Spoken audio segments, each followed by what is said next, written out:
So if you've never installed a deadbolt before, which I actually have, but you wouldn't know it by this video, the hopeful sign that you have the screws lined up with this side is that they get pulled in closer to the door as you are tightening them up.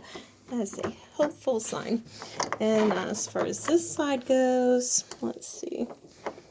I'm going to use my camera to see if I'm going to have to loosen it up just to see if I got these in the right place. Let's see. Ready, tighty, lefty, loosey, right? Okay. Push this in and get it straight. This is the most very difficult when holes aren't drilled properly to begin with. So let's see. Stupid thing. Yes, I'm getting frustrated. Okay.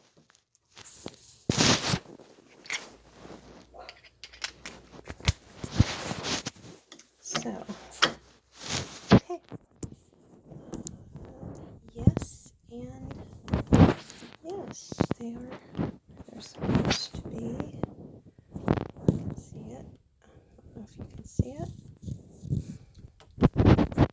This one. Yes, they are. Okay, well, that's a good thing. All right, so I'm going to tighten these down, and then we'll see if we can get the plate back on and the little turny thingy-jiggy.